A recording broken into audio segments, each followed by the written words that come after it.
ബ്യൂറോയുടെയും INPRDയുടെയും സഹകരണത്തോടെ directorate of census operation സംഘടിപ്പിക്കുന്ന ഈ പത്രസമ്മേളനത്തിലേക്ക് ഏവർക്കും സ്വാഗതം. ഭാരത സർക്കാർ നടപ്പിലാക്കുന്ന സെൻസസ് 2027 കേരളത്തിലെ ആദ്യഘട്ട പ്രവർത്തനങ്ങളെക്കുറിച്ച് വിശദീകരിക്കുന്നതിനാണ് ഈ സമ്മേളനം നടത്തുന്നത്. ഇന്ത്യയുടെ ചരിത്രത്തിൽ ആദ്യമായി ഡിജിറ്റൽ സംവിധാനത്തിലൂടെ നടത്തുന്നതായിരിക്കും census 2027.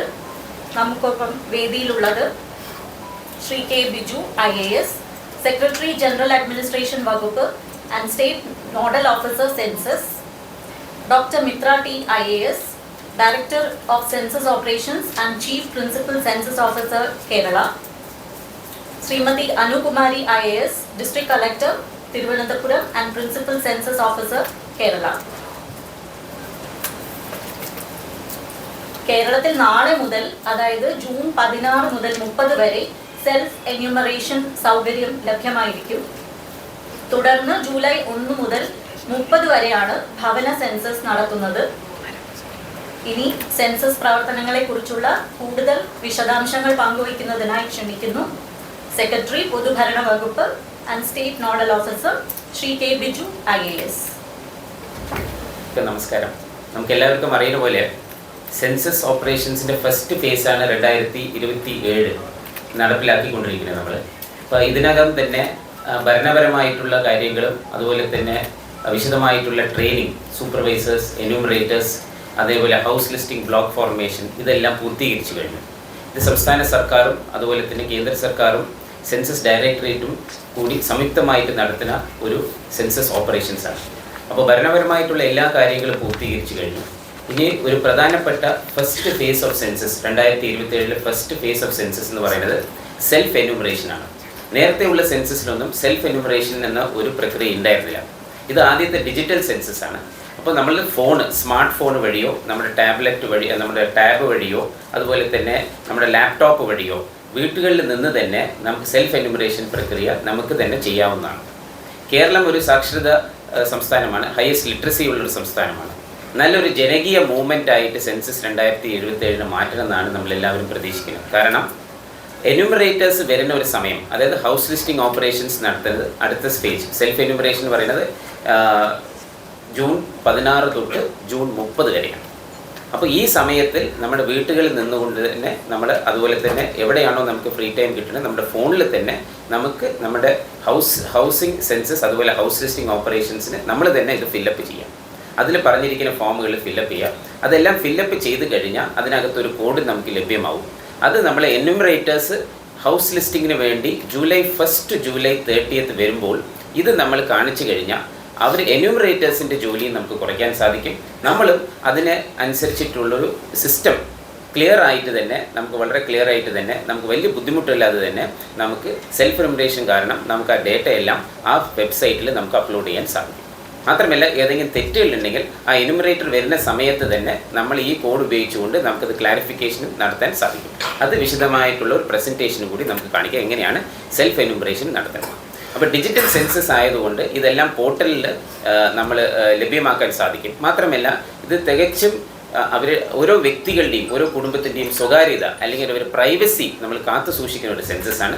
This data will not be shared with anybody unnecessarily. It has full data protection and privacy which is there in the centralised server.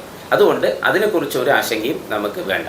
മാത്രമല്ല അൺനെസസറി ആയിട്ടുള്ള ചില ഫാമിലീസ് അല്ലെങ്കിൽ ചില ഹൗസ് ലിസ്റ്റിംഗ് ഓപ്പറേഷൻ സമയത്ത് നമുക്ക് തന്നെ കൊടുക്കാൻ പറ്റുന്ന ഡേറ്റ അൺനെസറി ആയിട്ടുള്ള ഒരു ഡേറ്റയൊന്നും നമ്മൾ ചോദിക്കുന്നില്ല. This will be totally protected. ഈ എന്യൂമറേഷൻ സമയത്ത് പരമാവധി നമ്മൾ പത്രമാധ്യമ സുഹൃത്തുക്കളും അതുപോലെ തന്നെ എല്ലാവർക്കും നല്ല പബ്ലിസിറ്റി കൊടുത്താൽ മാത്രമേ ആളുകൾ ഇതിൽ പങ്കാളികളാകാൻ പറ്റൂ. മാത്രമല്ല സെൻസസിൻ്റെ പ്രധാനപ്പെട്ട ലക്ഷ്യം എന്ന് പറയുന്നത് ഡേറ്റ കളക്ഷൻ മാത്രമല്ല വികസനത്തിന് വേണ്ടിയിട്ടും ഡെവലപ്മെൻറ്റിന് വേണ്ടിയിട്ടും ഇൻഈക്വൽ ആയിട്ടുള്ള ഡെവലപ്മെൻറ്റ് നടക്കുന്ന പ്രദേശങ്ങളിൽ നമ്മൾ എങ്ങനെയാണ് റിസോഴ്സസ് ഫലപ്രദമായിട്ട് ഉപയോഗിക്കാൻ പറ്റുക അതിനുള്ളും കൂടി ഒരു അവസരമാണ് സെൻസസ് 2027. അപ്പോൾ ഇതിനെല്ലാവരും പങ്കാളികളാവണമെന്നാണ് എനിക്ക് അഭ്യർത്ഥിക്കാനുള്ളത്. ഹൗസ് ലിസ്റ്റിംഗ് ഓപ്പറേഷൻസ് നമുക്ക് ആരംഭിക്കുന്നത് ജൂലൈ 1 to 30. അപ്പോൾ ജൂലൈ 1 to 30 എന്യൂമറേറ്റേഴ്സ് ഓരോ ഹൗസ് ലിസ്റ്റിംഗ് ബ്ലോക്ക് നമ്മൾ തയ്യാറെടുപ്പോടുകൂടി നമ്മൾ പൂർത്തീകരിച്ചിട്ടുണ്ട്. ആ ഹൗസ് ലിസ്റ്റിംഗ് ബ്ലോക്കിന് എന്യൂമറേറ്റേഴ്സ് ഫീൽഡ് വിസിറ്റ് ചെയ്തുകൊണ്ട്, കൂടുതലും സ്കൂൾ ടീച്ചേഴ്സ് ആയിരിക്കും, അവർ ഫീൽഡ് വിസിറ്റ് ചെയ്തുകൊണ്ട് ഓരോ വീടുകളും അവർ സന്ദർശിച്ചുകൊണ്ട് ഈ ഹൗസ് ലിസ്റ്റിംഗ് ഡീറ്റെയിൽസ് എടുക്കും. പക്ഷെ അതിന് മുന്നോടിയായിട്ട് enumeration process, self enumeration process ചെയ്ത കുടുംബങ്ങളുണ്ടെങ്കിൽ കുറച്ചുകൂടി ഈസി ആയിരിക്കും. കാരണം ഈ കോഡ് കൊടുത്തു കഴിഞ്ഞാൽ അവിടെ വന്നിട്ട് ഹൗസ് ലിസ്റ്റിംഗ് ഓപ്പറേഷൻസിൻ്റെ ഒരു പ്രക്രിയ നമുക്ക് ഒഴിവാക്കാനും കൂടി സാധിക്കും. അതുകൊണ്ടാണ് നമ്മൾ കേരളം ഒരു ഫുള്ളി ഡിജിറ്റൽ ലിറ്ററേറ്റ് സ്റ്റേറ്റ് ആയതുകൊണ്ടും നമുക്ക് തീർച്ചയായിട്ടും സെൽഫ് എന്യൂമറേഷൻ വഴി തന്നെ പരമാവധി ഡേറ്റ അതാത് കുടുംബങ്ങൾക്ക് കൊടുക്കാൻ സാധിക്കുന്നതാണ് എൻ്റെ പ്രതീക്ഷ. ഇത്രയുമാണ് എനിക്ക് ഇതിനെക്കുറിച്ച് പറയാനുള്ളത്. അടുത്ത phase of census is in next year 2028 March. വേറെ ഡെസിനിയൽ നമ്മൾ കൗണ്ട് എടുക്കണ ഒരു ദിവസമാണ്. ആ കൗണ്ട് എടുക്കുമ്പോൾ കേരളത്തിലെമ്പാടുമുള്ള എല്ലാ സംസ്ഥാനത്തിലും ഒരേ ദിവസം ഒരു മിഡ് നൈറ്റിൽ നമ്മൾ കൗണ്ട് എടുക്കുമ്പോൾ, ഇൻക്ലൂഡിങ് ഹൗസ്ലെസ് പോപ്പുലേഷൻ നമ്മൾ എടുക്കുമ്പോൾ, ഇതിൻ്റെ നമ്മൾ ജനസംഖ്യയുടെ ഒരു കണക്ക് നമുക്ക് ലഭ്യമാക്കാൻ സാധിക്കും by 2028. So because of covid കാരണം നമുക്ക് പൂർത്തീകരിക്കാൻ പറ്റിയില്ല കഴിഞ്ഞ പ്രാവശ്യം. സോ ഈ സെൻസസിൽ എല്ലാവരും പങ്കാളികളാവണം. പത്രമാധ്യമ സുഹൃത്തുക്കൾ പരമാവധി പബ്ലിസിറ്റി കൊടുക്കണം. എല്ലാവരും ഇതിനകത്ത് പങ്കെടുക്കണമെന്ന് അഭ്യർത്ഥിക്കുന്നു. Being stored in a very secured server in the government of India in the census by the Registrar General of Census. So they have taken all precautions and all protocols which is necessary for the security of the data is what they have. But I will not go into the nitty-gritty because I am not aware of what type of technology has been adopted in the servers there. But they have assured us from the Registrar General of Census that this is fully protected. This is a standalone server which they are maintaining. But if there is any other details which I would like to get from there, then I will let you know about that. What type of protocols they are using for data privacy. നമ്മുടെ അധിക സമയം waste ആകുന്നില്ല. നമുക്ക് പെട്ടെന്ന് തന്നെ ആ PPT-യിലൂടെ കടക്കാം. Just ഒരു ഓറിയൻറ്റേഷൻ ഇൻ ദ സെൻസസ് എന്താണ്, സെൻസസിൽ എന്തൊക്കെ നടപടികളാണ് എടുക്കുന്നത്. ഇപ്പോൾ ചോദിച്ച ചോദ്യത്തിൻ്റെ ഉത്തരവും അതിലൊരു സ്ലൈഡായിട്ട് പറയുന്നുണ്ട്. അപ്പോൾ ഫസ്റ്റ് എന്ന് പറയുന്നത് സെൻസസിൻ്റെ പശ്ചാത്തലം എന്ന് പറയുന്നത് നമുക്ക് എല്ലാവർക്കും അറിയാവുന്ന ഒരു കേന്ദ്ര പട്ടികയിൽപ്പെട്ട വിഷയമാണ്. സെൻട്രൽ യൂണിയൻ ലിസ്റ്റിൽ കഴിയുന്നതാണ്. 69ാമത്തെ സീരിയൽ നമ്പറായിട്ടാണ് അതിനെ രേഖപ്പെടുത്തിയിരിക്കുന്നത്. പിന്നെ നിയമപരമായ അടിസ്ഥാനം 1948 സെൻസസ് നിയമവും 1990 സെൻസസ് ചട്ടങ്ങളും അതിനെ തുടർന്നുള്ള ഭേദഗതികളുമാണ്. പിന്നെ ഇത് നടപ്പിലാക്കുന്നത് യൂണിയൻ ലിസ്റ്റിൽപ്പെട്ട വിഷയമാണെങ്കിലും അതാത് സംസ്ഥാന സർക്കാരുകളുടെ സഹകരണത്തോടു കൂടി മാത്രമേ ഇത് നടപ്പിലാകുകയുള്ളൂ. കാരണം അറിയാമല്ലോ, നമുക്ക് എന്യൂമറേറ്റർ സൂപ്പർവൈസേഴ്സും അതുപോലെ ഫീൽഡ് ലെവൽ സ്റ്റാഫ് എന്ന് പറയുന്നത് ഫുള്ളി സംസ്ഥാന സർക്കാരിൻ്റെ കീഴിൽ വരുന്ന ഉദ്യോഗസ്ഥർ തന്നെയാണ്. അതാത് സംസ്ഥാന സർക്കാരുകളുമായിട്ട് സഹകരിച്ചാണ് നടപ്പിലാകുന്നത്. പിന്നെ ഇതിൽ വകുപ്പ് 15 സെൻസസ് ആക്ട്, അത് ആദ്യത്തെ സ്ലൈഡിൽ തന്നെ ഉൾപ്പെടുത്താൻ കാരണം ഇപ്പോൾ ഇവിടെ നേരത്തെ സൂചിപ്പിച്ചതുപോലെ വ്യക്തിഗത വിവരങ്ങൾ അതീവ രഹസ്യമായി തന്നെ സൂക്ഷിക്കുന്നതാണ്. The records of census are not open to any inspection or in any civil or criminal proceedings ആണ്. അത് ആക്ടിൽ തന്നെ ഉൾപ്പെടുത്തിയിട്ടുള്ള ഒരു വകുപ്പാണ്. അപ്പോൾ അതിൽ നിന്ന് തന്നെ നമുക്ക് മനസ്സിലാക്കാം എത്രത്തോളം രഹസ്യാത്മകമാണ് നമ്മൾ ഓരോരുത്തരും നൽകുന്ന വിവരങ്ങൾ. കാരണം ഇൻഡിവിജ്വൽ ഡേറ്റ ഒരിക്കലും ഷെയർ ചെയ്യപ്പെടുന്നില്ല. അത് RTI ആക്ടിൻ്റെ സെക്ഷൻ 8(1)J ആ പരിധിയിൽ വരുന്നതാണ്. പേഴ്സണൽ ഇൻഫർമേഷൻ ആണ്, ഒരാൾ ചോദിച്ചാൽ കൊടുക്കേണ്ടതില്ല. അപ്പോൾ അത്രയും പ്രൊട്ടക്ഷനാണ്. കാലങ്ങളായിട്ട് തന്നെ ഈ സെൻസസ് നടന്നു വരുന്നതാണ്. 2011 ലാസ്റ്റ് സെൻസസ് നടന്നത്. ഇതെന്ന് പറയുന്നത് ഫസ്റ്റ് ഡിജിറ്റൽ സെൻസസ് ആണ്. പൂർണ്ണമായും ഡിജിറ്റലായിട്ടാണ് ചെയ്യാൻ ഉദ്ദേശിക്കുന്നത്. അത് പരമ്പരയിലെ 16ാമത്തെ സെൻസസും സ്വാതന്ത്ര്യാനന്തരമുള്ള 8ാമത്തെ സെൻസസുമാണ്. അപ്പോൾ ഫസ്റ്റ് ഡിജിറ്റൽ സെൻസസ് ഒരു ചരിത്രം, അതായത് നമ്മുടെ ഇന്ത്യ ചരിത്രത്തിൽ ആദ്യമായിട്ടുള്ള ഡിജിറ്റൽ സെൻസസ് ആണ്. നിയമപരമായ അടിസ്ഥാനം ഞാൻ നേരത്തെ സൂചിപ്പിച്ചതുപോലെ തന്നെയാണ്. അതിൻ്റെ നിയമവും ചട്ടങ്ങളും ഉണ്ട്. ഇതിൽ പ്രധാനപ്പെട്ട വകുപ്പുകളാണ് ഇവിടെ ലിസ്റ്റ് ഔട്ട് ചെയ്തിരിക്കുന്നത്.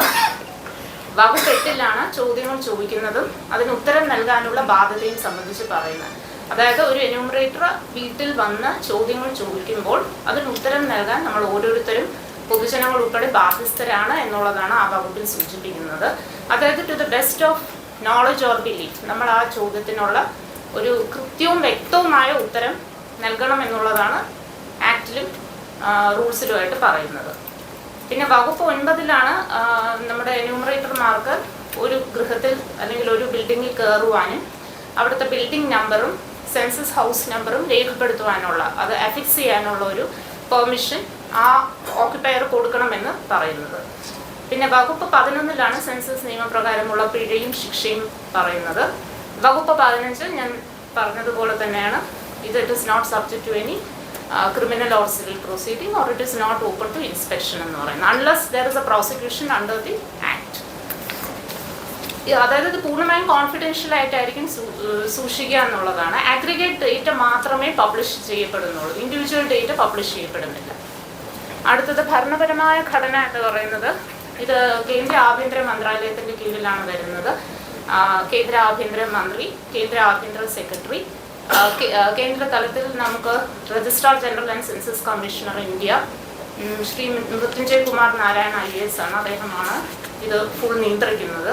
പിന്നെ അതിൻ്റെ കീഴിലായി എല്ലാ സംസ്ഥാനങ്ങളിലും ഡയറക്ടറേറ്റ് ഓഫ് സെൻസസ് ഓപ്പറേഷൻസ് ഉണ്ട്. സംസ്ഥാന തലത്തിലേക്ക് വരുമ്പോൾ നമ്മുടെ ചീഫ് സെക്രട്ടറിയാണ്, അദ്ദേഹത്തിൻ്റെ അധ്യക്ഷതയിൽ ഒരു state level census coordination committee തന്നെയുണ്ട്, വിവിധ വകുപ്പ് സെക്രട്ടറിമാരൊക്കെ ഉൾപ്പെടുന്നത്. ആ ഒരു കോർഡിനേഷൻ കമ്മിറ്റിയാണ് ഇതിൻ്റെ സംസ്ഥാന തലത്തിലെ ഏകോപനം ഉറപ്പുവരുത്തുന്നത്. പിന്നെ നോഡൽ ഓഫീസറുണ്ട്, GAD സെക്രട്ടറി. പിന്നെ പ്രിൻസിപ്പൽ സെൻസസ് ഓഫീസർമാരെന്ന് പറയുന്നത് അതാത് ജില്ലാ കളക്ടർമാരാണ് 14 ജില്ലകളിലെ. പിന്നെ നമുക്ക് അഡീഷണൽ PCOs ഉണ്ട്. ചാർജ് ഓഫീസർമാരെന്ന് പറയുന്നത്, അതായത് ഓരോ charge, rural charge, urban charge, അങ്ങനെയാണ് നമുക്കിവിടെ ഘടന വരുന്നത്. റൂറൽ എന്ന് പറയുമ്പോൾ താലൂക്കുകളെല്ലാം, അർബൻ എന്ന് പറയുമ്പോൾ മുനിസിപ്പാലിറ്റികളും മുനിസിപ്പൽ കോർപ്പറേഷൻസും. പിന്നെ ഫീൽഡ് ലെവൽ സ്റ്റാഫാണ് നമ്മുടെ അധ്യാപകരും മറ്റ് സർക്കാർ ജീവനക്കാരും ഉൾപ്പെടുന്ന എന്യൂമറേറ്റർ സൂപ്പർവൈസേഴ്സ് എന്ന് പറയുന്നത്. സെൻസസ് 2027 എന്നാണ് അറിയപ്പെടുന്നത്. കാരണം പ്രധാനപ്പെട്ട സെക്കൻഡ് ഫേസ് എന്ന് പറയുന്നത് ഫെബ്രുവരി 2027, മാർച്ചിൽ റിവിഷൻ റൗണ്ട്, അങ്ങനെയാണ് വരുന്നത്. ഇപ്പം നമ്മൾ നടത്താൻ പോകുന്നത് ഫസ്റ്റ് ഫേസ് ആണ്. ഒന്നാം ഘട്ടം വീടുകളുടെ പട്ടിക തയ്യാറാക്കലും വീടുകളുടെ സെൻസസ്, അതായത് ഹൗസ് ലിസ്റ്റിംഗ് ഓപ്പറേഷൻസ് എന്നാണ് അത് അറിയപ്പെടുന്നത്. അതാണ് ഇപ്പോൾ നേരത്തെ സാർ പറഞ്ഞതുപോലെ ജൂലൈ 1 മുതൽ ജൂലൈ 30 വരെ നടത്താൻ ഉദ്ദേശിക്കുന്നത്. 30 ദിവസത്തെ പീരീഡിനുള്ളിലാണ് അത് നടത്തേണ്ടത്. പല സംസ്ഥാനങ്ങളിലും അത് കഴിഞ്ഞു. നമുക്ക് ഇലക്ഷൻ കാരണമാണ് നമുക്കൊന്ന് വൈകിയത്, അല്ലെങ്കിൽ ഇത് ഏപ്രിൽ മെയ്യിലായിട്ട് നടത്തേണ്ടതാണ്. പക്ഷേ ഇലക്ഷൻ ഉണ്ടായിരുന്നത് കൊണ്ടാണ് നമുക്ക് കുറച്ചൊന്ന് നീട്ടി വയ്ക്കേണ്ടി വന്നത്. അപ്പോൾ ആദ്യത്തെ ഘട്ടത്തിൽ എന്തൊക്കെയാണ് ചെയ്യുന്നതെന്നുള്ളതാണ് അതിൽ പ്രതിപാദിച്ചിരിക്കുന്നത്. അത് basically housing facilities, housing amenities, അതിൻ്റെ ഒരു ചോദ്യാവലിയും അതിനെ കുറിച്ചുള്ള റെസ്പോണ്ടൻറ്റിൻ്റെ റെസ്പോൺസസ് രേഖപ്പെടുത്തുക എന്നുള്ളതാണ് അതിൽ വരുന്നത്. ഇനി അതിന് തൊട്ട് മുമ്പായിട്ടാണ് സെൽഫ് എന്യൂമറേഷൻ. വിശദീകരിക്കുന്നില്ല, അത് വിശദമായ സ്ലൈഡ് വരുന്നുണ്ട്. രണ്ടാം ഘട്ടമാണ് പ്രധാനപ്പെട്ട ജനസംഖ്യാ കണക്കെടുപ്പ് വരുന്നത്. അതായത് നമ്മളിവിടെ ഇരിക്കുന്ന ഓരോരുത്തരുടെ, അതായത് ഓരോ ആളിൻ്റെയും വ്യക്തി വിവരങ്ങൾ ഉൾപ്പെടെയുള്ളത് ശേഖരിക്കുന്നതും ഓരോരുത്തരുടെയും കൗണ്ട് എടുക്കുന്നതും, അതാണ് ജനസംഖ്യാ കണക്കെടുപ്പ്, പോപ്പുലേഷൻ എന്യൂമറേഷൻ. അത് ഫെബ്രുവരിയിലായിരിക്കും 2027. അപ്പോൾ അതുകൊണ്ടാണ് സെൻസസ് 2027 എന്ന് തന്നെ അറിയപ്പെടുന്നത്. അടുത്തത് ഇതാണ് ചോദ്യങ്ങൾ. ഓൾറെഡി എനിക്ക് തോന്നുന്നു പല പത്രമാധ്യമങ്ങളിലും ഇത് വന്നു കഴിഞ്ഞു. ഇത് ഗസറ്റിൽ പബ്ലിഷ് ചെയ്ത് കഴിഞ്ഞ ചോദ്യങ്ങളാണ്. കേന്ദ്ര സംസ്ഥാന വിജ്ഞാപനങ്ങളൊക്കെ പുറപ്പെടുവിച്ചു കഴിഞ്ഞു. ഞാൻ ഓരോന്നിലും കടക്കുന്നില്ല.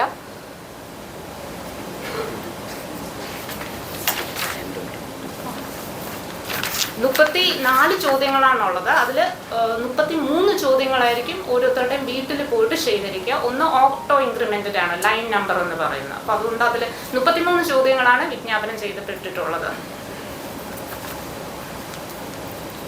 ഇതാണ് നമ്മുടെ ഒരു അടിസ്ഥാന, കേരളത്തെ സംബന്ധിച്ച് വരുമ്പോൾ ഉള്ള അടിസ്ഥാന വിവരം. താലൂക്ക് 78, സ്റ്റാറ്റ്യൂട്ടറി ടൗൺ, അതായത് municipality, municipal corporations. Census town എന്ന് പറയുന്നത് സെൻസസിന് വേണ്ടി മാത്രമുള്ള ഒരു നിർവചനമാണ്. അത് നമുക്ക് 682, അതായത് വില്ലേജുകൾ, അർബൻ സ്വഭാവമുള്ള വില്ലേജുകളെയാണ് നമ്മൾ സെൻസസ് ടൗണുകൾ എന്നുള്ള പട്ടികയിൽ ഉൾപ്പെടുത്തുന്നത്. പിന്നെ റൂറൽ വില്ലേജുകൾ 758. ഇനി വീട് പട്ടിക ബ്ലോക്കുകൾ എന്ന് പറയുന്നത് ഹൗസ് ലിസ്റ്റിംഗ് ഓപ്പറേഷൻസിന് വേണ്ടി നമ്മൾ ബ്ലോക്കുകളായിട്ട് ഇതിനെ തരംതിരിക്കുന്നു, ഈ ഭരണപരമായ യൂണിറ്റുകളെ. അതൊരു ഏകദേശം ഇപ്പോൾ നമ്മൾ ആ ഒരു എക്സസൈസ് കംപ്ലീറ്റ് ചെയ്ത് കഴിഞ്ഞു. വീട് പട്ടിക ബ്ലോക്കുകൾ തിരിച്ചു കഴിഞ്ഞു എന്യൂമറേഷന് തൊട്ട് മുൻപായിട്ട്. അതൊരു ഏകദേശം 58,619 ഉണ്ട്. എന്യൂമറേറ്റർമാർ നമ്മുടെ ഏകദേശം 61,282, സൂപ്പർവൈസർമാർ 10,181. അടുത്തത് ഇത് വിവിധ വിജ്ഞാപനങ്ങളും ഉത്തരവുകളുമാണ്. സെൻസസ് എടുക്കുന്നത്, പ്രഖ്യാപിക്കുന്നത്, അതിനെ തുടർന്ന് ചോദ്യാവലി പ്രസിദ്ധീകരിച്ചത്. പിന്നെ പബ്ലിക്കിൻ്റെ കോഓപ്പറേഷൻസ് സോളിസിറ്റ് ചെയ്തുകൊണ്ട്, റിക്വസ്റ്റ് ചെയ്തുകൊണ്ട് സ്റ്റേറ്റ് ഗവൺമെൻറ് ഓൾറെഡി ഒരു നോട്ടിഫിക്കേഷൻ ഇഷ്യൂ ചെയ്തിട്ടുണ്ട്. അതായത് ഓരോ ഓരോ ആളുകളും കൃത്യവും വ്യക്തവുമായ ഒരു മറുപടി നൽകണമെന്നുള്ളത്. റെസ്പോണ്ടന്റ് എന്ത് പറയുന്നു അതായിരിക്കും രേഖപ്പെടുത്തുക. അത് എന്യൂമറേറ്ററുടെ ഒരു ഇഷ്ടത്തിനനുസരിച്ച് രേഖപ്പെടുത്തുക എന്നുള്ളതല്ല. റെസ്പോണ്ടന്റ് എന്ത് പറയുന്നു അത് അനുസരിച്ച് രേഖപ്പെടുത്തുക.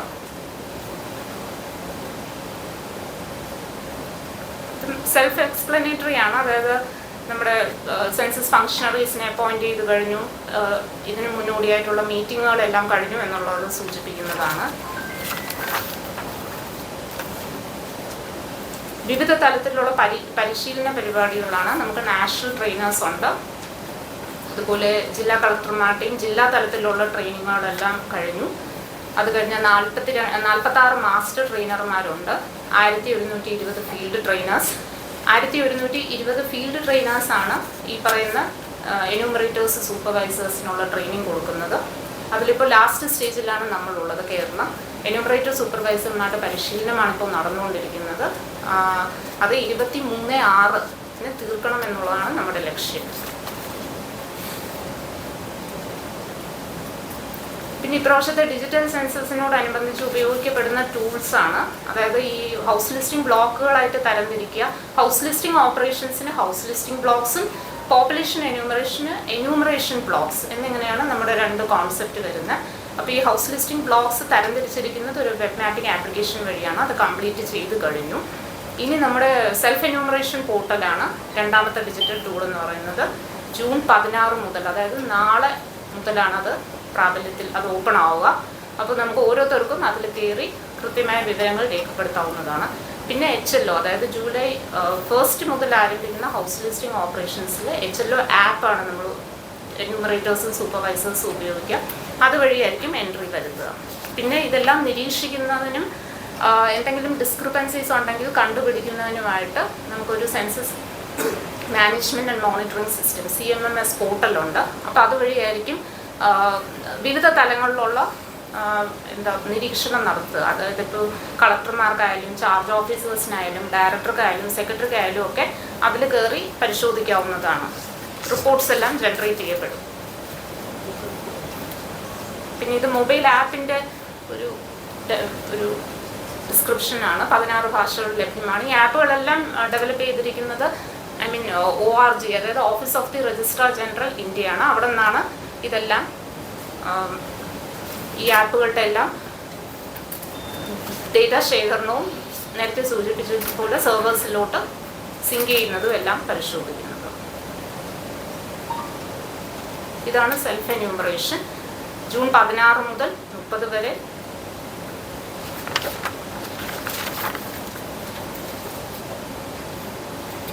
ഇതാണ് വിവിധ ഘട്ടങ്ങളെന്ന് പറയുന്നത്. അതായത് ആ പോർട്ടലിൽ കയറുക, https://sc.census.gov.in. അതിൽ ഡ്രോപ്പ് ഡൗൺ മെനുവിൽ നിന്ന് നമ്മൾ സ്റ്റേറ്റ് തിരഞ്ഞെടുക്കുക, ക്യാപ്ച എൻ്റർ ചെയ്യുക, name of the head of the house hold enter ചെയ്യുക. ആ പേര് കൊടുത്തു കഴിഞ്ഞാൽ മാറ്റാൻ കഴിയുന്നതല്ല. അപ്പോൾ അതുകൊണ്ട് ആരാണോ നമ്മുടെ ഹെഡ് ഓഫ് ദി ഹൗസ് ഹോൾഡായി നമ്മൾ തീരുമാനിക്കുന്ന ആരാണോ ആ കുടുംബത്തിലെ ഒരു ഡിസിഷൻസ് ഒക്കെ എടുക്കുന്ന ആൾ, അതായിരിക്കും name of the head of the house hold. അപ്പോൾ അത് എൻ്റർ ചെയ്യുക, മൊബൈൽ നമ്പർ കൊടുക്കുക, ലാംഗ്വേജ് സെലക്ട് ചെയ്യുക. ലാംഗ്വേജ് എല്ലാം സെലക്ട് ചെയ്ത് കഴിഞ്ഞ് OTP വരുന്നതാണ് മൊബൈൽ നമ്പർ, അത് വെരിഫൈ ചെയ്യുക. പിന്നെ പേഴ്സണൽ ഡീറ്റെയിൽസ് കൊടുക്കുക. ഇമെയിലും കൂടെ കൊടുക്കാവുന്നതാണ്. അപ്പോൾ ഇമെയിലിലോട്ടും ആ സെൽഫ് എന്യൂമറേഷൻ ID വരും. പിന്നെ താമസ സ്ഥലം അതിൽ മാപ്പ് ചെയ്യുക. പിന്നെ നമ്മുടെ HLO ക്വസ്റ്റ്യൻസ്, അതായത് 34 ക്വസ്റ്റ്യൻസ് വരും. അതിൽ ചില ക്വസ്റ്റ്യൻസ് ഓട്ടോ ഇൻക്രിമെൻറ്റഡ് ആണ്, ബാക്കിയുള്ളതിന് നമ്മൾ മറുപടി കൊടുക്കുക, അത് പൂർത്തീകരിക്കുക. പിന്നെ ഫൈനലി എല്ലാം നോക്കിയതിന് ശേഷം ഡ്രാഫ്റ്റ് സേവ് ചെയ്യാവുന്നതാണ്, എഡിറ്റും ചെയ്യാവുന്നതാണ്. അതിനുശേഷം ഫൈനലി സബ്മിറ്റ് ചെയ്യുക. അതിൻ്റെ ഒരു സെൽഫ് എന്യൂമറേഷൻ ID 11 അക്ക ID കിട്ടും. ആ ലഭ്യമാകുന്ന ID സ്ക്രീൻഷോട്ട് എടുത്ത് വയ്ക്കുകയോ അല്ലെങ്കിൽ നോട്ട് ചെയ്ത് വയ്ക്കുകയോ ചെയ്താലും മതി. അത് മറ്റുള്ള കുടുംബാംഗങ്ങളുമായിട്ട് ഷെയർ ചെയ്യുന്നത് നന്നായിരിക്കും. കാരണം എന്യൂമറേറ്റർ വീട്ടിൽ വരുന്ന സമയത്ത് ഏത് കുടുംബാംഗമായിരിക്കും ഉണ്ടാകുക എന്ന് നമുക്ക് ഉറപ്പില്ലായിരിക്കും. അപ്പോൾ അത് ഷെയർ ചെയ്ത് വെച്ച് കഴിഞ്ഞാൽ അത് എന്യൂമറേറ്റർ ഫീൽഡിൽ വരുമ്പോൾ, ഒരു വീട്ടിലേക്ക് വരുമ്പോൾ അത് ഷെയർ ചെയ്ത് കഴിഞ്ഞാൽ അദ്ദേഹത്തിന് HLO ആപ്പ് തുറക്കുമ്പോൾ തന്നെ ഈ സെൽഫ് എന്യൂമറേഷൻ ID ഓട്ടോമാറ്റിക്കലി വരുന്നതാണ്. അപ്പോൾ he or she can go through the entire details. അപ്പോൾ അത് കൺഫേം ചെയ്യാം. ഒന്നും കൂടെ ആ നിൽക്കുന്ന ആളിൻ്റെ അടുത്ത് ചോദിക്കുകയും അത് കൺഫേം ചെയ്യുകയും ചെയ്യാവുന്നതാണ്. കൺഫേം ചെയ്തതിന് ശേഷം സബ്മിറ്റ് ചെയ്യുന്നു, അത് പോകും. അപ്പോൾ സെൽഫ് എന്യൂമറേഷൻ ചെയ്ത് കഴിഞ്ഞാലും എന്യൂമറേറ്റർ ഫീൽഡിൽ വിസിറ്റ് ചെയ്യുന്നതാണ്. അപ്പോൾ അത് ഇപ്രാവശ്യം അങ്ങനെയാണ് പോകുന്നത്. സെൽഫ് എന്യൂമറേഷനെ ഒന്നും കൂടെ കൺഫേം ചെയ്യാൻ വേണ്ടിയിട്ടാണ്. ഇതാണ് ഒരു ഫ്ലോ ചാർട്ട്. ഞാൻ പറഞ്ഞ അതേ വസ്തുതകൾ തന്നെയാണ്. പിന്നെ ഇതിൻ്റെ വിശദമായ ട്യൂട്ടോറിയൽ വീഡിയോ യൂട്യൂബിൽ ലഭ്യമാണ്.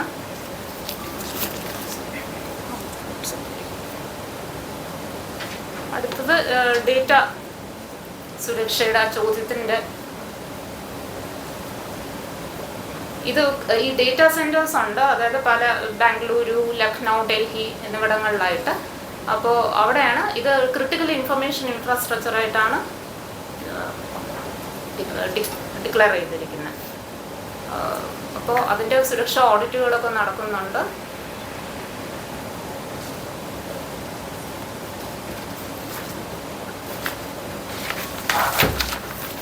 വികാസം പ്രഗതിയും. പിന്നെ നമുക്കൊരു ടോൾ ഫ്രീ ഹെൽപ്പ് ലൈൻ നമ്പറുണ്ട് 1855. അതിപ്പോൾ നമ്മുടെ ഡയറക്ടറേറ്റിൽ സജ്ജീകരിക്കപ്പെടുന്നതാണ് ഉടനെ. അപ്പോൾ അതിൽ പൊതുജനങ്ങൾക്ക് സംശയങ്ങളുള്ള പക്ഷം അവർക്ക് അവിടെ വിളിച്ച് ചോദിക്കാവുന്നതാണ്. അതിനുള്ള സഹായം ഇപ്പോൾ ടെക്നിക്കലായിട്ടുള്ള ഇഷ്യൂസ്, ഇപ്പോൾ സെൽഫ് എന്യൂമറേഷൻ പോർട്ടലിൽ ചെയ്യുമ്പോൾ എന്തെങ്കിലും ടെക്നിക്കൽ ഇഷ്യൂ ഫേസ് ചെയ്യുന്നുണ്ടെങ്കിലും ഒക്കെ ആ നമ്പറിൽ കോൺടാക്ട് ചെയ്ത് വിവരം തേടാവുന്നതാണ്. അപ്പോൾ ഇത് ഇത്രയുമാണ് ഒരു പ്രസൻറ്റേഷൻ എന്നുള്ള രീതിയിലുള്ളത്. അപ്പോൾ ഇതിൽ നേരത്തെ പറഞ്ഞതുപോലെ തന്നെ പൊതുജനങ്ങളുടെ സഹകരണവും അതുപോലെ തന്നെ സെൽഫ് എന്യൂമറേഷൻ വ്യാപകമായി നടന്നു കഴിഞ്ഞാലുള്ള ഗുണങ്ങൾ എന്താണെന്നുള്ളത് നമുക്ക് ഫീൽഡിൽ എന്യൂമറേറ്റർക്ക് പോകുമ്പോൾ അപ്പോൾ തന്നെ ഡേറ്റ കളക്ട് ചെയ്യുന്നതിനുള്ള ഒരു സമയം കുറഞ്ഞു കിട്ടും. ആ കുടുംബാംഗങ്ങളുടെ സമയവും കുറഞ്ഞു കിട്ടുന്നതാണ്. പിന്നെ വേറൊരു അഭ്യർത്ഥനയും കൂടി ഉള്ളത്, പൊതുജനങ്ങൾ നേരത്തെ തന്നെ 33 ചോദ്യങ്ങളും ഗസറ്റിൽ പബ്ലിഷ് ചെയ്ത് നോട്ടിഫൈ ചെയ്തതാണ് പബ്ലിക്കലി. അപ്പോൾ അവരതിൻ്റെ വിവരങ്ങൾ നേരത്തെ തന്നെ ശേഖരിച്ച് വയ്ക്കുകയാണെങ്കിൽ അതാത് വീടുകളിൽ എന്യൂമറേറ്റർ വരുമ്പോഴോ, ഇപ്പോൾ സെൽഫ് എന്യൂമറേഷൻ ചെയ്യാത്തവരാണെങ്കിൽ എന്യൂമറേറ്റർ വരുമ്പോൾ തന്നെ ഉടൻ തന്നെ നമുക്കത് പറഞ്ഞു കൊടുക്കാൻ സാധിക്കുന്നതാണ്. അല്ലെങ്കിൽ നമുക്കത് അത്രയും സമയം നമ്മുടെയും സമയം പോവും, എന്യൂമറേറ്റേഴ്സ് അവരുടെ സമയവും നഷ്ടപ്പെടും. അപ്പോൾ ഇതിത്രയാണ് ആമുഖമായി പറയാനുള്ളത്. എല്ലാവരോടും നന്ദി, നമസ്കാരം. പുറത്തുള്ളവർ ഈ കൗണ്ടിൽ വരുന്നില്ല. അത് ഇല്ല, പോർട്ടൽ ഇന്ത്യയിൽ മാത്രമേ ആക്സസിബിൾ അല്ല. നമ്മുടെ കഴിഞ്ഞ സെൻസസുകൾ പോലെ തന്നെയാണ്, വ്യത്യാസമൊന്നുമില്ല. ലോക്ക്ഡ് ഹൗസസ് ആണെങ്കിൽ നമ്മൾ പറയുന്നത് എന്യൂമറേറ്റർ ഒരിക്കൽ കൂടി മാക്സിമം നമ്പേഴ്സ് പോയി നോക്കണമെന്നും കൂടെ. അത് എപ്പോഴെങ്കിലും ലോക്ക് മാറുകയാണെങ്കിൽ വിവരം ശേഖരിക്കാം. ഇല്ലെങ്കിൽ ഒരു അയൽവാസിയുടെയെന്നോ പരിസരവാസിയുടെയെന്നോ നമ്പർ ശേഖരിച്ചിട്ട് ഒന്ന് കോണ്ടാക്ട് ചെയ്ത്, നമുക്കറിയാമല്ലോ നമ്മുടെ പരിസരത്തിൽ ആരെങ്കിലും കാണും, ഒരു ലോക്കൽ അല്ലെങ്കിൽ നമ്മളെ പറ്റി അറിയാവുന്നവരോ അല്ലെങ്കിൽ അവിടുത്തെ ഒരു പ്രധാന ഒരു ആൾ കാണുമല്ലോ. അപ്പോൾ നമ്പർ എടുത്തിട്ട് ഫോൺ വിളിച്ച് ചോദിച്ചിട്ട് അവരെപ്പോൾ ഉണ്ടാകും എന്നുള്ളത് അന്വേഷിച്ചിട്ട് പോകാനാണ് നമ്മൾ പറയുന്നത്. അപ്പോൾ മാക്സിമം റീവിസിറ്റ് നടത്തുക എന്നുള്ളതാണ് നമ്മൾ പറയുന്നത്. പിന്നെ ഇതൊന്നും കഴിഞ്ഞിട്ടും ലോക്ക്ഡ് ആണെങ്കിൽ ലോക്ക്ഡ് ആണെന്ന് രേഖപ്പെടുത്തും.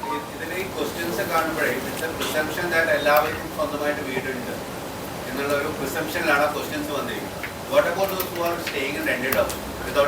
that is what I said. Population enumeration is done in the second phase, where in the homeless. House listing, housing condition ഉള്ള കേസ് മാത്രമേ എടുക്കുന്നുള്ളൂ. പേഴ്സൺസിനെ കൗണ്ട് ചെയ്യുന്നില്ല. റെന്റ് ആണോ? റെന്റിലുള്ളവരുടെ അല്ല, റെന്റിലുള്ളവർക്ക് റെന്റഡ് എന്നുള്ള ഓപ്ഷൻ ഉണ്ട്, ക്വസ്റ്റ്യനിലുണ്ട്, ഓപ്ഷൻസ് ഉണ്ട്. അപ്പോൾ ഓൺഡ് അല്ല റെന്റഡ് ആണെങ്കിൽ അതിൽ രേഖപ്പെടുത്തും. ഐദർ ആരാണോ ഇപ്പോൾ ഹസ്ബൻഡ് ആൻഡ് വൈഫ് അതേ ഓർ ചിൽഡ്രൻ ഉണ്ടാവില്ല ഒരു കുടുംബത്തിൽ, ഓർ ഗ്രാൻഡ് പേരൻറ് ആരെങ്കിലും ഒരാളിനെ കുടുംബനാഥനായിട്ട് അത് കുടുംബം തന്നെ ഡിസൈഡ് ചെയ്യും. Whether it is period window കൊടുത്തതിനോടൊപ്പം തന്നെ ചില സാഹചര്യത്തിൽ ഏതെങ്കിലും വിളവ് കൊടുക്കേണ്ടത് അത് സർക്കാർ തലത്തിൽ തീരുമാനമെടുത്ത് കൊടുക്കും. ഇപ്പോൾ ഡ്യൂട്ടി ഓഫ് കൊടുക്കേണ്ടതായിട്ട് വരികയാണെങ്കിലോ അല്ലെങ്കിൽ ഒരു സ്കൂളോ കോളേജിൽ തന്നെ 80% ആളുകളും ഈ ഡ്യൂട്ടിയിലാണെങ്കിൽ ഏത് രീതിയിലാണ് ഇളവ് കൊടുക്കേണ്ടത് അത് വരും ദിവസങ്ങളിൽ സർക്കാർ തീരുമാനിക്കും. 70,000 ടീച്ചേഴ്സ് പല സർക്കാർ തലത്തിലുള്ള ജീവനക്കാരും ഉണ്ട്. സർക്കാർ ജീവനക്കാരും ഉണ്ട്, കൂടുതലും ടീച്ചേഴ്സാണ്. പക്ഷെ സർക്കാർ ജീവനക്കാരും ഉണ്ട്. മറ്റേ റവന്യൂ മുതൽ 200 ഹൗസ് ഹോൾഡ്സ്, അതായത് ഒരു 700-800 പോപ്പുലേഷനാണ് ഒരു HLB എന്ന് പറയുന്നത്. ഒരു HLB ആണ് ഒരു എന്യൂമറേറ്റർ, ഒന്നോ അതിൽ കൂടുതലോ HLB. എനുമറേഷൻ സെക്കൻഡ് ഫേസിലാണ് വരുന്നത്. ഫസ്റ്റ് ഫേസ് സെക്കൻഡ് ഫേസിന്റെ ഗൈഡ് ലൈൻസ് ഇറങ്ങിയിട്ടില്ല. ഇറങ്ങുമ്പോൾ കൃത്യമായി അതിനുള്ള ഉത്തരങ്ങളുണ്ടാവും. കാസ്റ്റ് എന്യൂമറേഷൻ ഉണ്ട് എന്നുള്ളതാണ് ഇപ്പോഴത്തെ തീരുമാനം. അത് സെക്കൻഡ് ഫേസിലായിരിക്കും. എന്യൂമറേഷന്റെ ഭാഗത്ത് ചെയ്യാൻ പറ്റാത്തവർ നോർമലി ഹെൽപ്പ് എടുക്കുന്നത് കുടുംബാംഗങ്ങളുടെയോ അല്ലെങ്കിൽ ആരെങ്കിലും അടുത്തുള്ളവരുടെയാണ് ഹെൽപ്പ് എടുക്കുന്നത്. നമ്മൾ ഒരു ഡെസിഗ്നേറ്റഡ് ആയിട്ട് BLO പോലെ ഒരു സംവിധാനം ഇവിടെ കൊണ്ടുവന്നിട്ടില്ല. പക്ഷേ ഹൗസ് ലിസ്റ്റിംഗ് ഓപ്പറേഷൻസ് ചെയ്യുമ്പോൾ എന്യൂമറേറ്റേഴ്സ് തന്നെ സഹായിക്കും, തന്നെ എടുത്തോളും. ഇതിപ്പോൾ രണ്ടാണ്. ഈ സെൽഫ് എന്യൂമറേഷൻ ചെയ്യാൻ കുറച്ചുകൂടി എളുപ്പമായിരിക്കും സെക്കൻഡ് ഫേസ്. അതിനാണ് ഇത് ചെയ്യുന്നത്. കാരണം ഡിജിറ്റൽ ലിറ്ററസി ഉള്ള ഒരു സ്റ്റേറ്റിൽ പരമാവധി ആളുകളിനെ ഇതിനകത്ത് ഉൾപ്പെടുത്താൻ സാധിക്കും. ഒന്നുമില്ല, അത് 1 ജൂലൈ to 30 ജൂലൈയിൽ ചെയ്യും. എന്യൂമറേറ്റേഴ്സ് ചെയ്തു. Census house number, house hold number, അതുപോലെ ലൈൻ നമ്പർ, ഇതൊഴിച്ച് ബാക്കിയെല്ലാം നമ്മൾ പൂരിപ്പിക്കും. മറ്റതിൽ ചിലത് ഓട്ടോ ഇൻക്രിമെൻറ്റഡ് ആയിട്ട് വരും ആപ്പിൽ തന്നെ. ലൈൻ നമ്പർ എന്നൊക്കെ പറയുമ്പോൾ അത് ഇറ്റ് വിൽ ഓട്ടോമാറ്റിക്കലി പോപ്പപ്പ്. അപ്പോൾ പിന്നെ അത് ഫില്ല് ചെയ്യേണ്ട ആവശ്യമില്ല. അത് HLO ആപ്പ് വഴി, അതായത് ഈ എന്യൂമറേറ്റർ ഡാഷ്ബോർഡ്, അതെ, HLO ആപ്പ് ഉണ്ട്, ഒരു ആപ്ലിക്കേഷൻ ഉണ്ട്, ഓഫ്ലൈനാണ്. അതിൽ രജിസ്റ്റർ ചെയ്യും. ഈ പറയുന്ന 70,000 പേരും അതിൽ രജിസ്റ്റേർഡ് ആകും. അവരുടെ മൊബൈൽ നമ്പർ രജിസ്റ്റേർഡ് ആണ്. They will have access to that HLO app. അപ്പോൾ ആ HLO ആപ്പിൽ സെൽഫ് എന്യൂമറേഷൻ്റെ ID ലിങ്ക്ഡ് ആണ്. അപ്പോൾ ആ ഡേറ്റ ഇവിടെ അവൈലബിൾ ആകും. അപ്പോൾ ഒരു എന്യൂമറേറ്റർ ഒരു വീട്ടിലേക്ക് പോകുമ്പോൾ അവരുടെ ഒരു ദൂരപരിധി ഉണ്ട്. ഒരു എക്സ്റ്റൻഡഡ് HLP ബൗണ്ടറിക്ക് അകത്തുള്ള എല്ലാ SC IDസും ആ ആപ്പിൽ ലഭ്യമാകും. മറ്റ് SC IDs ലഭ്യമാകില്ല. അയാളുടെ HLBയിൽ പരിധിയിലുള്ള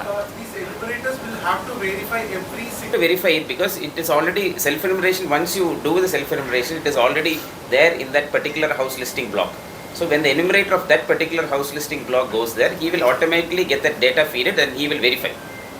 Second question is When the entire census operations is over, talking about the housing, the first data, but it has been told that they will supply the data. Once the house listing operations are done, data is gathered, but it is left to the government, I mean the Registrar General of Census, as to how they will give the data for the state government's planning purposes. You're asking that only, right? Correct. I don't think it is in the immediate. They will let us know after this. Now, right now, it is they have not informed us. Mostly, it is the current address which is taken, the place where you are dwelling. Illa, at present, where are you dwelling? When the self enumeration is done, the same block, the same thing will be there when the enumerator is also coming down in July. Normal house ഹോൾഡ്സും ഉണ്ട്, institutional house ഹോൾഡ്സും ഉണ്ട്. Institutional house ഹോൾഡിൽ അത് വരും, purely ഹോസ്റ്റലാണെങ്കിൽ. പക്ഷെ അവിടെ ഒരു residence cum ഹോസ്റ്റലാണെങ്കിൽ അത് നോർമൽ ഹൗസ് ഹോൾഡിലോട്ട്. suppose the owner of the household is Household person, I mean the head of the household is deceased, മരിച്ചുപോയി അല്ലേ? ആ ഒരു സാഹചര്യത്തിൽ you are saying that legal heirship certificate കിട്ടിയാൽ അത് അവകാശം സ്ഥാപിച്ചെടുക്കാൻ പറ്റുള്ളൂ. നൗ വെൻ ദറ്റ് ഹൗസ് ഹോൾഡിൽ ജീവിച്ചിരിക്കുന്ന ആൾ ആരാണ്, who is presently residing there, only he is responsible to fill the data. ഇപ്പോൾ കുടുംബനാഥൻ പുറത്താണ്, പക്ഷെ ഇപ്പോൾ ഇവിടെ താമസിച്ചുകൊണ്ടിരിക്കുന്നുണ്ടല്ലോ, സംബഡി ഈസ് സ്റ്റേയിങ്, ആ ഫാമിലിയിൽ നിന്ന് താമസിക്കുന്നത്, അതന്നെ കുടുംബം താമസിക്കുന്നു, അതിനകത്തുള്ള പേരുകളാണ് എൻ്റർ ചെയ്യേണ്ടത്. Normally whose residing in the country, in the state, in the locality, അങ്ങനെ എടുക്കും. കൗണ്ട് എടുക്കുന്ന സമയത്ത് അവരുടെയും കൂടി നമ്മൾ താമസിക്കുന്ന വീടുകളുണ്ടെങ്കിൽ ആ വീടുകളിലെ ഡേറ്റ എടുക്കുകയാണെങ്കിൽ അവിടെ ഇപ്പോൾ എവിടെയാണോ റിസൈഡ് ചെയ്യുന്നത്, ഇപ്പോൾ ഉദാഹരണത്തിന് ട്രിവാൻഡ്രത്ത് ഏതെങ്കിലും ഒരു സ്ഥലത്ത് റിസൈഡ് ചെയ്യുകയാണെങ്കിൽ അവിടുത്തെ ഡേറ്റ എടുക്കും. ഫീൽഡിൽ ചെയ്യാൻ പറ്റുന്നതെല്ലാം മാൻഡേറ്ററി ആണ്. കാരണം സെൻസസ് എന്ന് പറയുന്ന സമഗ്രമായിട്ടുള്ള ഒരു ഡേറ്റ ക്യാപ്ചർ മെക്കാനിസമാണ്. അത് നമ്മൾ ഡേറ്റ ഇൻ്റർപോലേറ്റ് ചെയ്ത് കൊടുക്കുന്ന സമയത്ത് പ്ലാനിങ് പർപ്പസസിനും പല കാര്യത്തിനും ഭാവിയിൽ ഇല്ലേ രാജ്യത്തിൻ്റെ വളർച്ചയും സ്റ്റേറ്റിൻ്റെ വളർച്ചയ്ക്ക് അനുസരിച്ചിട്ടുള്ള വികസനത്തിന് വേണ്ടിയിട്ടും മറ്റെല്ലാ കാര്യത്തിലും ഹെൽത്ത് ഇൻഡസ്ട്രീസ് ഇതെല്ലാം കാൽക്കുലേറ്റ് ചെയ്യാൻ ചിലപ്പോൾ ഒരു ഡേറ്റ പോയിന്റ് ആയിരിക്കും ആവശ്യമുള്ളത്. സോ പരമാവധി കൊടുക്കുന്നതായിരിക്കും ഉചിതം. എന്യൂമറേറ്റർ വരുമ്പോൾ അത് ഫില്ലപ്പ് ചെയ്യാനുള്ളൊരു ശ്രമം അവർ നടത്തും. പഠന ആവശ്യത്തിന് പുറത്തുള്ളവർ ഇതിൽ ഉൾപ്പെടില്ല. ഇത് ഇപ്പോൾ ഫസ്റ്റ് ഫേസിൽ നോർമൽ പ്ലേസ് ഓഫ് റെസിഡൻസ് ആണ് കോൺസെപ്റ്റ്. അതായത് നമ്മൾ സാധാരണയായി താമസിക്കുന്ന ഒരു സ്ഥലം, താമസിച്ച് ഉറങ്ങുന്ന ഒരു സ്ഥലം ഉണ്ടാവും. ഇപ്പോൾ 2 വീട്ടിലായിട്ടാണ് നമ്മൾ ഉറങ്ങുന്നതെങ്കിൽ ഏറ്റവും കൂടുതൽ ടൈം സ്പെൻഡ് ചെയ്യുന്നത് എവിടെയാണോ അത് അവിടെ ആയിരിക്കും ആ ഡേറ്റ കൊടുക്കേണ്ടത്. അല്ലെങ്കിൽ ഡ്യൂപ്ലിക്കേഷൻ വരും. അപ്പോൾ അതും ഒരു പ്രധാന ഘടകമാണ്. ഡ്യൂപ്ലിക്കേഷനും ഒമിഷനും ഒഴിവാക്കുക എന്നുള്ളതാണ്. അതുകൊണ്ടാണ് നമ്മൾ കൗണ്ട് എടുക്കുമ്പോൾ ലാസ്റ്റ് വരുന്ന ജനസംഖ്യ, കേരളത്തിൻ്റെ ജനസംഖ്യ ഇത്രയാണെന്ന് നമ്മൾ നമ്പർ പറയുമ്പോൾ അതിൽ ഒരുവിധം ഒരു ആക്യുറസി ഉണ്ടാവണം എന്നുണ്ടായത് കൊണ്ടാണ് നമ്മൾ ഇത്രയും ഡീറ്റെയിൽഡ് ആയിട്ടുള്ള ഗൈഡ് ലൈൻസ് ഒക്കെ വരും. പ്ലേസ് ഓഫ് റെസിഡൻസ് കോൺസെപ്റ്റ് എന്താ വെച്ചാൽ place of residence. That is ഇപ്പോൾ ഞാൻ എറണാകുളത്ത് താമസിക്കുകയാണെങ്കിൽ എനിക്ക് എറണാകുളത്താണ് അതിൻ്റെ എന്യൂമറേഷൻ നടക്കുന്നത്.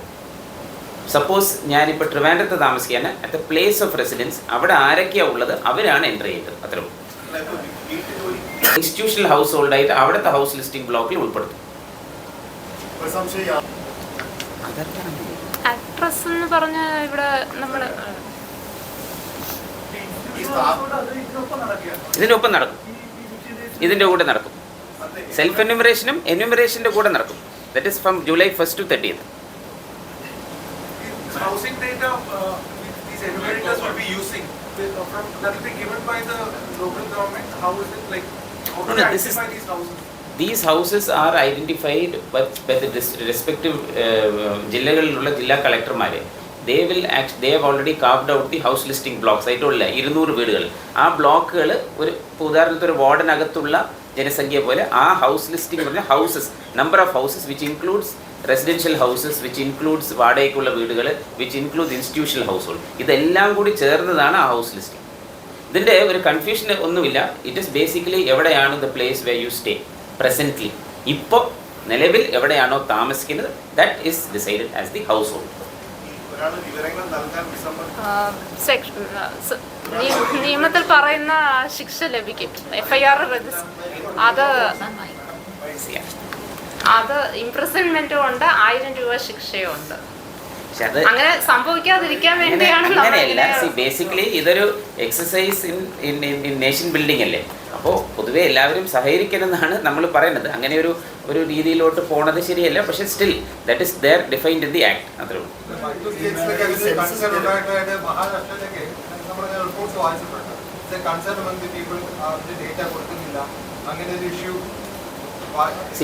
ചില സ്ഥലങ്ങളിൽ അങ്ങനെയുണ്ടോ. അപ്പോൾ ബന്ധപ്പെട്ട ജില്ലാ കളക്ടർമാർ ജനറലി ത്രൂ എ റീഅപ്രോച്ച്മെൻറ്റ് അല്ലെങ്കിൽ ഒരു കൺസെൻസസ് ബിൽഡിങ്ങോ അല്ലെങ്കിൽ അങ്ങനെയൊക്കെ ചെയ്യാൻ പറ്റുള്ളൂ, not through force.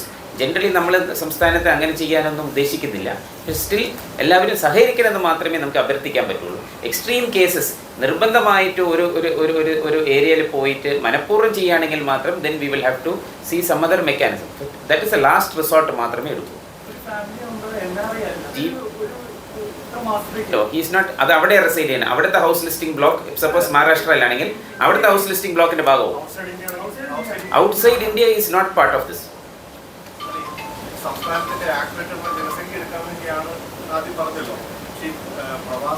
Population of India എന്ന് പറയുന്നത് people who are residing in this country.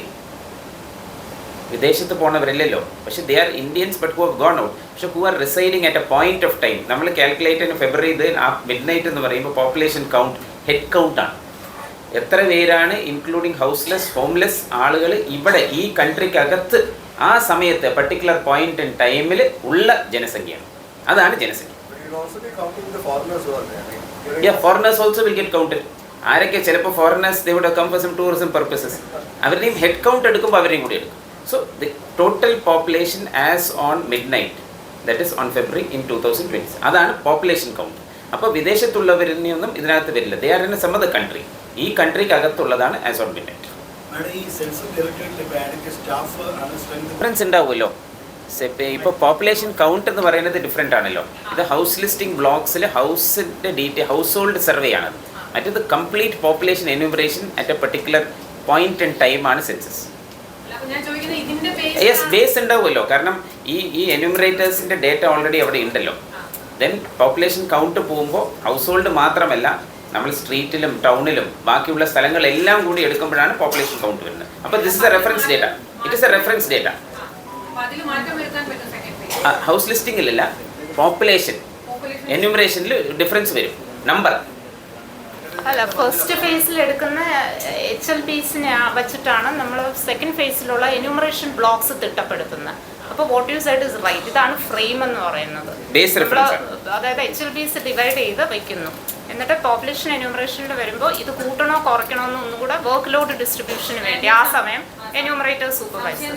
Questions house ലിസ്റ്റിങ്ങിന് ചോദിക്കുന്ന ക്വസ്റ്റ്യൻസ് റിപ്പീറ്റ് ചെയ്യപ്പെടുന്നില്ല. അവിടെ വ്യക്തിഗത വിവരങ്ങളാണ് ചോദിക്കുന്നത്.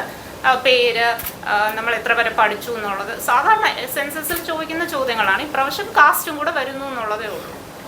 ഞാൻ എൻ്റെ സംശയം എന്താണെന്ന് വെച്ചാൽ ഇപ്പോൾ ഇത് 2027 ഫെബ്രുവരിയിലാണ് ഈ ഹെഡ് കൗണ്ട് നടക്കാൻ പോകുന്നത്. അപ്പോൾ ഇതിനിടയ്ക്ക് ആളുകളുടെ ഹൗസ് ഹോൾഡ് മാറിപ്പോവാം, ചില ആളുകൾ പുറത്ത് പോവാം, അല്ലെങ്കിൽ അവർ താമസിക്കുന്ന സ്ഥലം മാറാം. അപ്പോൾ അത് ഫേസ് ആകുമ്പോൾ അത് അങ്ങനെ സെക്കൻഡ് ഫേസിൽ അവർക്ക് അമെൻഡ് ചെയ്യാൻ പറ്റുമെന്നായിരുന്നു. അതെ, അതിപ്പോൾ സാർ പറഞ്ഞ പോലെ ആ സമയത്ത് എന്താണോ അതായിരിക്കും ആ ക്വസ്റ്റ്യൻസ് വേറെയാണ്, അപ്പോൾ ബാധിക്കുന്നില്ല. ഹെഡ് കൗണ്ട് നടക്കുമ്പോൾ പറഞ്ഞില്ല ഫോറിനേഴ്സ് ഉണ്ടെങ്കിൽ അവരെയും കൂടി കൗണ്ട് ചെയ്യുന്നു. But they will not be staying permanently here, right? Maybe കുറച്ച് നേരത്തെ വന്നാൽ തിരിച്ചു പോകുന്നുണ്ടാവും. So it can be a real population data then. See the population. No, see the point is at that reference point in this country, how many people are there? No, പക്ഷേ അത് നമ്മൾ we are not going to get just a number. This is going to be a reference data for your future, right? See, in that when we split the data, there will be foreigners also. There will be people who are homeless, houseless. അതിപ്പോൾ ആ differential data കൂടി വരും in the entire count. And we can take out that data for other purpose of planning and other strategic issues. So when you say that what is your country's population, there will be a number, right? Yes. So what is that? That's what I'm going to ask you. You will not be giving a differential data. No. That, We right? will be given the number of people who are at that reference point in the country. That means Entire country. 2027 February midnight, this is the people of Yes. Who are there? I don't get the point. So when you are planning something for the future, and there will be a sizable number that might go out, right? So how are you getting that data? See, once you get that aggregated data, then you will be able to see the disaggregated data within that. And then what we will do is, suppose there are so many foreigners, they are not going to be part of anything of any planning, but they are there. We will have to take out that data and then accordingly sift that data for developmental purposes. That I do not know how they are going to do it, but I can say, but the population count is that everybody, even the homeless, houseless, people who are not have, everybody will be counted. That's the head count. And also a sizable amount of number of people will be outside. Right? Yes, there will be a lot of people who are NRIs who are not part of this. Of India, both were citizens of India and who are going to come back to the country may not be the part of the whole number. Yes. So this disaggregated data, how do we use it? Is left to the government of India as well as the Registrar General of Services. How are we going to use it? That I cannot know. I mean, I don't have much information about that. Once I have, I will let you know. അല്ല ഞാൻ population count എടുക്കുമ്പോഴേ നമ്മൾ ഒരു see someone is asking me and my daughter or son is outside or my anyone. So why can't they take that data as well? I mean, number of people who are residing outside.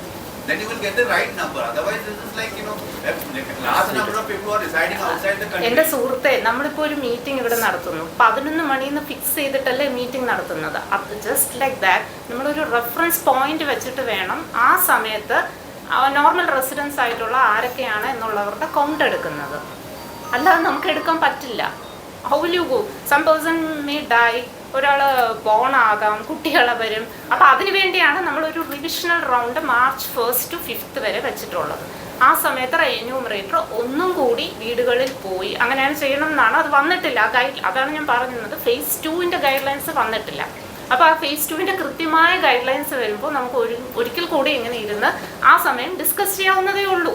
അപ്പോൾ March 1 to 5 enumerator ഒരിക്കൽ കൂടി നമ്മുടെ വീടുകളിൽ വന്ന് ആരെങ്കിലും മരിച്ചു പോയിട്ടുണ്ടെങ്കിൽ അവരെ അത് രേഖപ്പെടുത്തുകയും പുതിയ ബേർത്ത്സ് ജനനം ഉണ്ടെങ്കിൽ അത് രേഖപ്പെടുത്തുകയും ചെയ്യും. എന്നിട്ടാണ് ഫൈനലൈസ് ചെയ്യുന്നത് count. some reference point should be there. Census point എന്നാണ് അത് പറയുന്നത്. What he is saying is the reference point census. You are saying there should be a revision in that, like കുറേ പേര് പുറത്തുണ്ട്, കുറേ പേര് foreigners. So those guidelines are yet to come. So that they might clarify after that. Right now that is not. So പുറത്തുള്ളവർ അവിടെയാണ് reside ചെയ്യുന്നത്. നമ്മൾ census എന്ന് പറയുന്നത് എല്ലാ രാജ്യങ്ങളിലും എടുക്കുന്നുണ്ട്.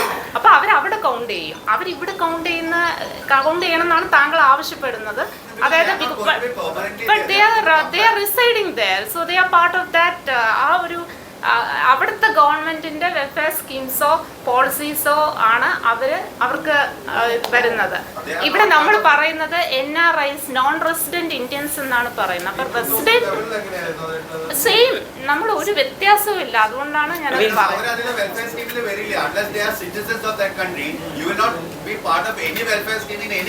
അതായിക്കോട്ടെ, നമ്മൾ ആ ഒരു തർക്കത്തിലോട്ട് കടക്കണ്ട. ചെയ്യേണ്ട. See, നമ്മുടെ what സെൻസസ് ട്രഡീഷണലി നമുക്കൊരു കാര്യം ചെയ്യാം. See, what is the issue is, see, your thing is for you're saying that NRIs who are living there temporary ആണ് ഇവിടെ. Unless they are citizens അവർക്ക് അതിന്റെ ആനുകൂല്യങ്ങൾ കിട്ടും. You're right.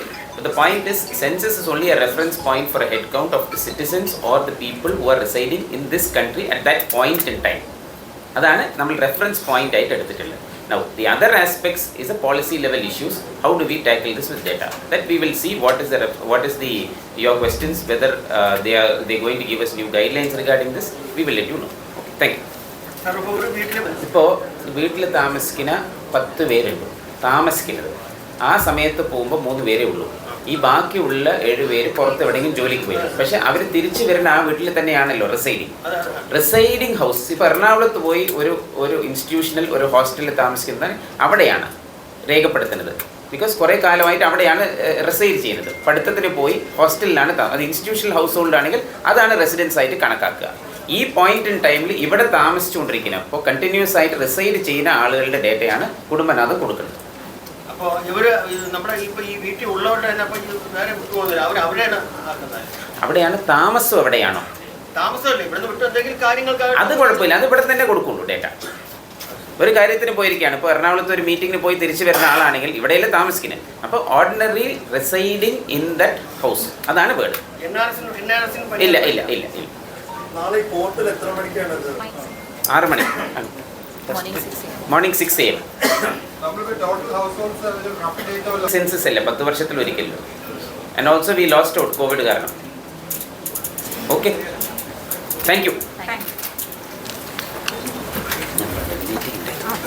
Meeting okay, sorry meeting